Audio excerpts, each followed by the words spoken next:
Hello everyone, this is Professor Muhammad Hassan Khan, and welcome back to the series of English writing skills course. And this is the week 4 and week 5, and this course I've discussed in the starting of that. This course is for the management sciences, and we have discussed some more lot of things and start about English writing skills and how to improve and how to be a good writer, and not only the good writer but how to become a good communicator, good representative. So if you are a good writer, so you must be a good leader and you must be a good communicator. So start the slides without wasting any time. And what we're gonna learn in this slides, we have pre-writing skills and 5 planning steps for effective message. And in week 5 we're gonna learn adaptation techniques, short words versus long words usage, and active voice versus passive voice. So this is our first topic, that is pre-writing skills.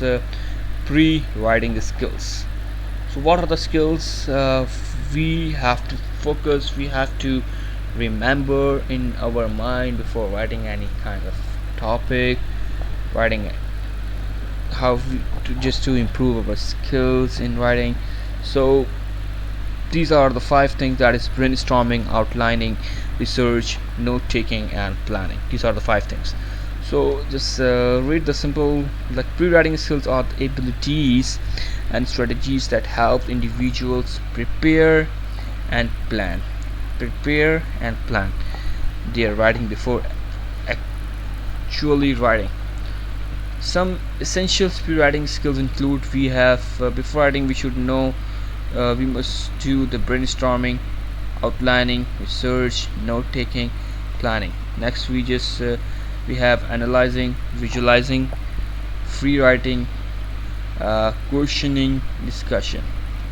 So these are the 10 things that we must put in our mind before writing pre-writing skills. And main topic is like 5 planning steps for effective message or effective writing. So what are the 5 effective message we have? Like the first of all, we just define the purpose. For example, if you're writing any message to a or email to our manager, or to boss or CEO, so we should learn this 5 steps. First of all, we define the purpose, that why we are just writing the message. So defining the purpose means like identify the main goal of your message. What are your goals? What do you want to achieve at the end of that, and what actions do you want the reader, listener to take? Purpose. In purpose we just have all these 3 main points. Second is like know your audience, to whom you gonna write this to whom you gonna write the message.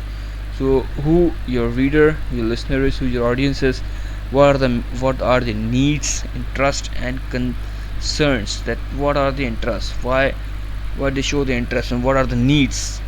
So needs for your audience. At last, what is their level of understanding about the topic. So are they students, are they educated people, are they your neighbors, are they your parents, are they your team lead, are they your professors, are they your CEOs, are they like managers, who is the person to whom you're gonna write the message. So you must understand to whom your target audience is. Next, we have developed your message. First of all, define the purpose. Second, know your audience. Third, develop your message. Now you have to write the message. Determine the key points you can relay. Second, we have organized your idea logically. Use clear and concise language. So these are the things before writing and developing the message. Now before we have considered the channel, that what channel you're gonna use. Like you're gonna use the email, you're gonna use a phone call, you're gonna use a WhatsApp message, or you're gonna write on a paper, or what sort of medium you're gonna use. That consider tone, format, and the main thing is that format. Is this a formal, you're writing in a formal way, or you're just writing in an informal way? For example, if you're writing to the managers, you use the formal way. If you're writing to your friend, colleague, or your close person, so you write in an informal way. So these all are the things.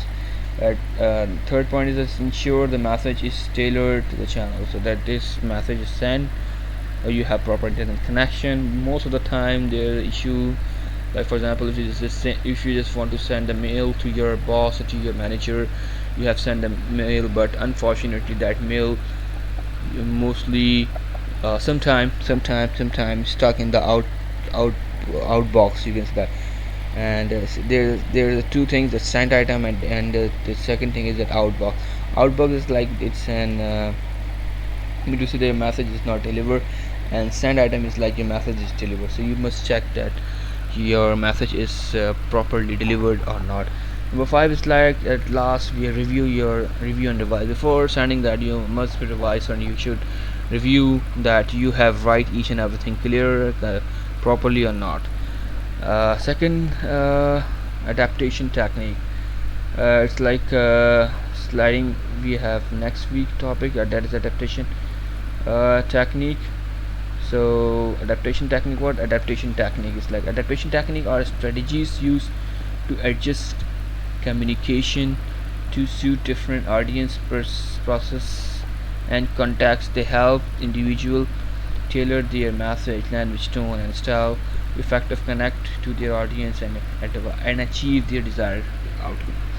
In short, we can say that the message you are writing, the language you are using, the tone you are just using, and the style you are just showing to communicate your message must be uh, easily and easily understand by the audience.